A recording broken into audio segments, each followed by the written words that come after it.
മാസമായിട്ട് വരികയാണ്. അപ്പൊ അതൊരു അധികപ്പറ്റ് മാസമായിട്ട് മാറുകയാണ്. അതിനെ മലമാസം എന്നൊക്കെ വിളിക്കുകയാണ്.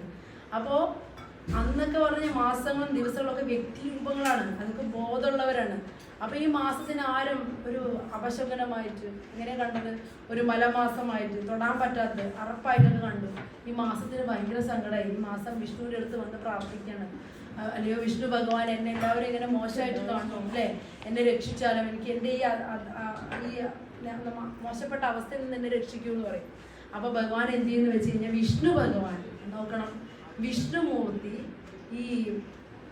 ഈ മലമാസത്തിന്റെ ദേവീനെ കൈപ്പിടിച്ചിട്ട് ഗോലോകത്തേക്ക് കൊണ്ടുപോകും.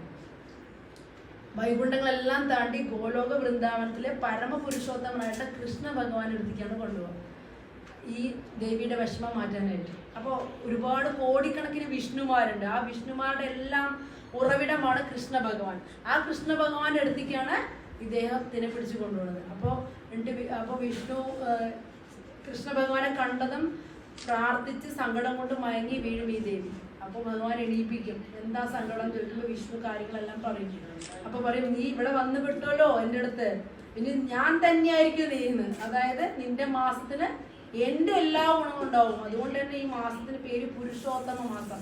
പുരുഷോത്തമൻ സാക്ഷാൽ ശ്രീകൃഷ്ണ ഭഗവാൻ തന്നെയാണ് ഈ മാസത്തിന്റെ അധിപതി. ഓരോ മാസത്തിനും ഓരോ അധിപതി ഉണ്ട്. ദാമോദര മാസത്തിന്റെ അധിപതി ദാമോദരനാണ് അല്ലെ. അങ്ങനെ ഓരോ എന്ത് മാസം പറയും, മാധവ മാസം, കേശവ മാസം എന്നൊക്കെ ഓരോ മാസത്തിനും ഓരോ 12 നാമങ്ങളാണ് വിഷ്ണുവിന്റെ. ഈ 13ാമത്തെ മാസം 3 വർഷം കൂടുമ്പോൾ ഈ 13ാമതൊരു മാസം വരും. ഈ മാസത്തിന്റെ അധിപതി ആരാണ്? ഗോലോകത്തുള്ള കൃഷ്ണനാണ്. പരമദിവ്യോത്തമ പുരുഷനാണ് ശ്രീകൃഷ്ണ ഭഗവാനാണ് ഇതിന്റെ അധിപതി. നിനക്ക് എൻ്റെ എല്ലാ ഗുണങ്ങളും വന്ന് ചേരുന്നു പറയും. അങ്ങനെ ആ മാസത്തിനെ അനുഗ്രഹിക്കും. ഈ മാസത്തിൽ ആരാണോ വ്രതം എടുക്കണവര് നേരിട്ട് ഗോലോകത്തിലേക്ക് പോവാ, വേറെ എങ്ങോട്ടുമില്ല. ഈ വ്രതം എടുക്കാതിരുന്നാൽ നിത്യ നരകത്തിലേക്ക് പോകുന്ന പറയാം. അപ്പോ കാരണം ഈ ദേവീനെ അത്രയ്ക്കും അധികം ഭഗവാൻ അതിനുള്ള എല്ലാ സൗകര്യങ്ങളും ഈ ദേവിക്ക് അനുഗ്രഹങ്ങൾ കൊടുക്കുകയാണ്. ഈ ദേവീനെ സാധാരണ എല്ലാം നമുക്ക് വിഷ്ണു വൈകുണ്ഠത്തിലേക്ക് പോവാം, പക്ഷെ പുരുഷോത്തമ മാസ വ്രതം നേരിട്ട് ഗോലോകത്തിലേക്ക് പോവാം. കാരണം അത് പുരുഷോത്തമന്റെ വ്രതമാണ്.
ഹരി കേശവ ഹരി ഗോവിന്ദ ഹരി ഗോവിന്ദ ഹരി നാരായണ ഹരിയോ നമ്മളെ ശുഭമാതാജിയാണല്ലേ. സുന്ദര Nanda Mukunda Hari Narayana ഹരിയോ Hari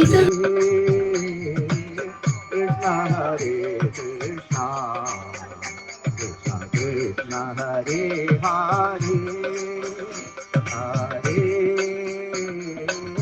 Rama Hare Rama, Rama Rama Hare Hare, Hare